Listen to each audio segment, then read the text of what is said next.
Welcome to the College Football Halftime Show presented by iShares by BlackRock. I'm Aaron Sharoni, joined by Leroy Horde. Leroy, plenty of fun action on tap today, including, of course, the SEC Championship game, which is going on right now. Bama leads 21-3. It's been a great game so far. We're going to jump straight into the highlights, and then we'll chat about it. Let's take a look. Here we are at the Georgia Dome. Lots of sequins. I know you like that, Leroy. TJ Yeldon with a 1-yard touchdown rush here for Bama, putting him on the board 7-0. But not everything going their way. Back-to-back fumbles for Blake Sims. That's what we're looking at here now. His teammates would recover, but Nick Saban and Lane Kiffin, quite expectedly, are not happy at all. And I know you know how that goes too, Leroy. Of course, they understood they got a big break there by not losing any of those fumbles. And this is not good either. Adam Griffin misses a 43-yard field goal. And here we are. Blake Sims throws a 58-yard touchdown pass. Wait for it. To DeAndre White. It is 14-0 Alabama. Amari Cooper has scored a ton on this. Now on this play, Shane Ray hits Blake Sims, and he is ejected for targeting. That is not good at all for Missouri. Their best defensive player. Matty Mock launches a deep pass to Jimmy Hunt. This is a really nice catch here, 32 yards. And that helped set up a 33-yard field goal by Mizzou's Andrew Baggett, putting them on the board 14-3 Alabama.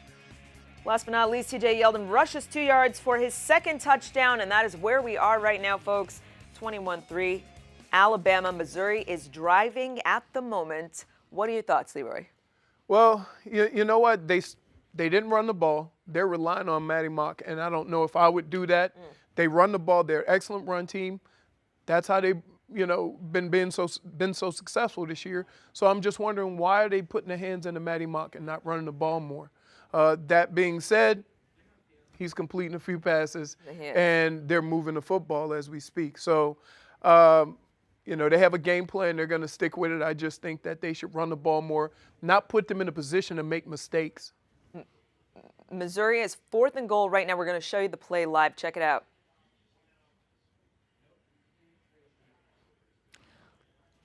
Timeout. Never want to call a timeout. No. All right, we'll keep you updated on that game. Moving right along here.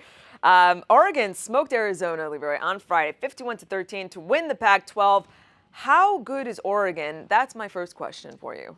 Well, it's kind of one of those system things.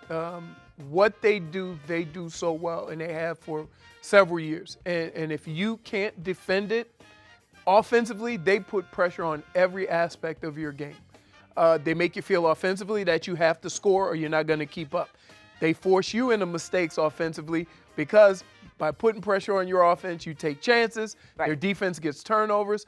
They put pressure on your whole football team just by moving the ball the way they do offensively with the up-tempo offense. And now we obviously cannot talk about the Ducks without talking about their quarterback, Mariota. We've talked about him all season long. Is he the Heisman winner? What do you think? Yes, after last night, he's definitely the Heisman winner. What he has done and the consistency that he's played with all year, and very seldomly in the same year do you get a chance to avenge your poorest performance during the year. He got an opportunity to do that. He passed with flying colors. He had a tremendous game. So, yeah, he definitely is going to win it. Now, the real question is, can Oregon beat Alabama? Yes, I think they'll have a more difficult time with TCU, though.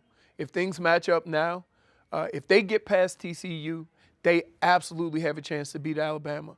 But I think they'll struggle getting past TCU. I think TCU is the best team in the country right now. I know that's what you think, and we're going to talk about that when we come back from break, guys. Remember, download the CBS Sports app for instant scores, stats, and late-breaking news from all of today's games. Get it now at cbssportsapp.com, and stick around because Leroy and I will be right back after this commercial break with more. Welcome back to the College Football Halftime Show presented by iShares by BlackRock. I'm Aaron Sharoni, joined by Leroy Horde. Score in Atlanta is 21-10. Missouri just scored while we were on break on their opening drive. We're going to show you that play right now. Here we are at 4th and goal. Wow, a little reverse pick. The inside guy picks the outside guy, and they come inside. You like that, Leroy? Usually you see that the other way. I mean, you can get a penalty called on it, but never offensively. And here comes the replay of it. Let's look at that. The inside guy's going to go out and pick the outside guy. Well, they call it a rub play. I'm sorry. And there you go. And Usually they do it the other way. All right, well, it worked out for them. We said Yes. they needed to do something different, so. Well, the most important thing is that, you know what? They went right down the field and scored out of the break. Yes. And so if you want to get back into that game, this is what you have to do. You have to go down and get some type of points. They went for it on 4th down. They were able to score a touchdown. Now, if they can stop Alabama, kind of get the momentum going in their way a little bit, go down and maybe score again, you got a football game. Could be a little difficult without your best defensive player, as we saw. Yeah, but, you know, they've done better, even though Shane Ray's been out of the game. They've been able to do a little bit better stopping them, both stopping the run and the pass. But, you know, you're always going to be better with your best player. That is true. All right, championship week continues later tonight as Florida State looks to remain unbeaten as they take on Georgia Tech in the ACC championship game in Charlotte. For more on that game, let's check in with our College Football Today crew in Atlanta. Hey, Adam Zucker, Spencer Tillman, and Brian Jones from the Georgia Dome in Atlanta. Our CBSSports.com Saturday Spotlight shines on the ACC Championship game. Number 4, Florida State against number 11, Georgia Tech. The Seminoles enter tonight's matchup on a nation-leading 28-game winning streak. Georgia Tech comes in having forced 17 turnovers in its last 5 games. Now, Jameis Winston had his university disciplinary hearing this week. Is that going to have any effect on how he performs on the field, Spencer? Adam, I don't know if this is a good thing, but Jameis Winston appears to be unfazed by anything that happens off the field. But, BJ, we're not concerned about that. We're concerned about what's happening on the field, and his numbers are down precipitously, particularly over these last 5 games. And you look at him, his interceptions are up. The overall percentage is also down considerably as well. That is more of a reflection of his overall performance. But, boy, I'll tell you what, the touchdown pass is going to hurt them offensively. He's going to need to connect with Rashad Green early in this one to demonstrate that they've got the offense clicking, because with this ball control offense, the triple option, they will possess the ball. That means fewer opportunities to possess it. Alternately, for Florida State, they've got to be on their A game. Yeah, those 11 interceptions in their last 6 ball games bodes well for Georgia Tech, who's in the top 10 as far as interceptions on the season with 17. But you look at their offense, everything revolves around that triple option offense for Georgia Tech. They've got a 3-headed monster with Justin Thomas at quarterback, Sinjin Days at the halfback, or whatever they call them, slot backs, halfbacks, and you got Zach Lasky as well. All have rushed for over 600 yards rushing. The Citadel early this year, they employed a similar offense, the triple option. They rushed for over 250 versus Florida State. Now, you know Georgia Tech's going to roll in with better athletes, more efficient offense. They had almost 400 yards rushing last week versus Georgia between the hedges. This is going to be an excellent ball game. Maybe another time for us to pick Florida State to fall, but every time we pick them to fall, what they end up doing? That's the thing. Coming back. They keep winning, even though it's been close. And the Noles will not have Carlos Williams. Their running back, Dalvin Cook's going to have to carry the load. Georgia Tech will not have DeAndre Smelter, by far their best receiver. Thank you for joining us all season long on College Football Today, and we'll see you next year on CBSSports.com. Leroy, does Florida State need to win in especially dominant fashion here? No, they just need a win. Okay. I mean, as an undefeated team, they're not going to fall out of the top 4. But they do need to win. Yes, they do. Is this finally the game, though, because you know how Murphy's Law works, that they decide to bring the fire and then they get burned? Well, here's the problem. All the other teams that they've done this with and been able to come back don't necessarily play a ball control defense, control offense.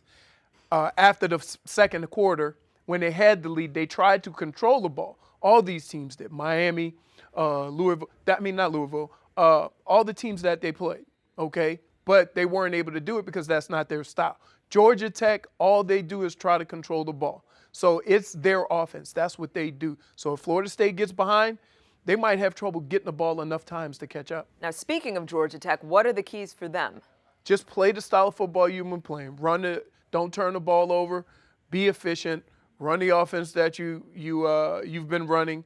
Take advantage of the big plays, because if you have success running the football, somebody's going to be running down the field wide open. Make sure you hit it. Take advantage of those plays. All right, and we mentioned them before the break. TCU, your team, rolled Iowa State 55-3. Do they deserve to be in the college football playoff? And I say they're your team because of your opinion on them. So. Yeah, I think they do. They are one of the top 4 teams in the country. People from Baylor might question that because Baylor beat TCU.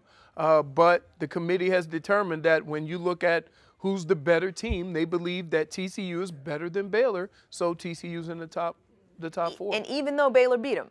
even though Baylor beat them. That was a long time ago, and look at how TCU's playing now, and look at how Baylor's playing now.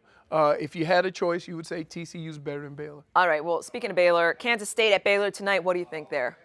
Well, here's the thing. Baylor's playing at home, so I'm going to give them a slight edge, but Kansas State is a really good football team. They're well coached, and for some reason, they are always in the hunt. So if Baylor's worried about TCU, they're gonna make a mistake, and they're going to get beat by Kansas State because they're definitely a formidable team.